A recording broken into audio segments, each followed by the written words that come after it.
Murder. The unlawful killing of one human by another, especially with premeditated malice. John Lennon was brought to the emergency room at the Roosevelt site, St. Luke's Roosevelt Hospital, this evening, shortly before 11 p.m. He was dead on arrival. On the 8th of December 1980, a security guard had to dial M for murder. The beloved musician was intentionally gunned down as he was returning home. Though the doctors frantically worked to undo the damage the 4 explosive bullets had caused, there was nothing that could be done. Before his death, John Lennon was considered one of the world's greatest singer-songwriters. His contributions through both the band The Beatles and his solo career are legendary and remain unmatched. Unfortunately, the night he was tragically murdered, the millions of people who had grown up listening to John's music, who had fallen in love with his messages of peace, lost their leader. No religion too. The premature death of this international icon and its circumstances shocked and angered the world. John had spent his last night alive, that fateful night in December, with Yoko Ono recording Yoko's single, Walking on Thin Ice. They then returned to their apartment of 9 years.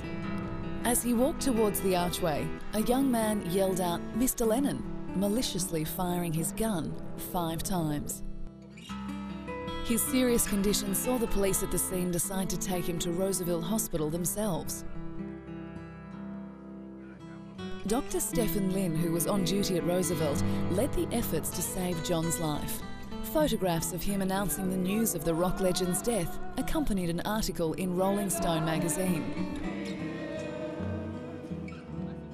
The cause of his death was reported as hypovolemic shock, which was the result of losing over 80% of his blood. The effects of his death rippled through fans all around the world. After the news of John's death was broadcast, fans began gathering out the front of both the hospital and the Dakota apartment, burning candles, laying flowers and singing his songs. They were all sharing their grief and anger over his death, and more so, its circumstances. The young man responsible for John Lennon's death was Mark David Chapman, who was then 25. For reasons that no one will ever really understand, Chapman murdered John, who had earlier that day signed an autograph for him. With the Charter Arms revolver, Chapman hit John 4 times. All 4 bullets caused serious internal injuries.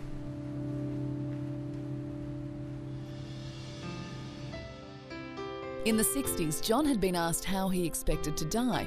Believe it or not, his reply was that he'd probably be popped off by some loony. His prediction may have been meant as a joke, but turned out to be sadly accurate.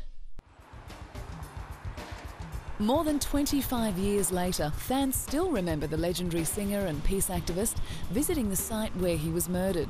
Across the road in Central Park West, there's a section of the park that's dedicated to John and named after one of his most well-known Beatles songs, Strawberry Fields. Fans gather there to take photographs of the Imagine plaque. Imagine is possibly the most famous song John recorded as a solo artist.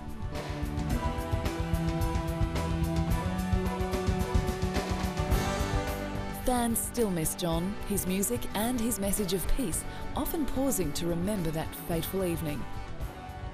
Dr. Lynn frequently recalls the night John was brought to his emergency room when he tried in vain to save his life. I literally took his heart in my hand. I massaged it to try to get his heart going. We transfused blood, we gave him fluid, but we knew that the injuries that we were dealing with were simply beyond control. John Lennon remains one of the world's most influential singer-songwriters. Before he was tragically murdered, he said he didn't consider himself as a leader, just a man who made music. However, it's clear he was, and still is, so much more.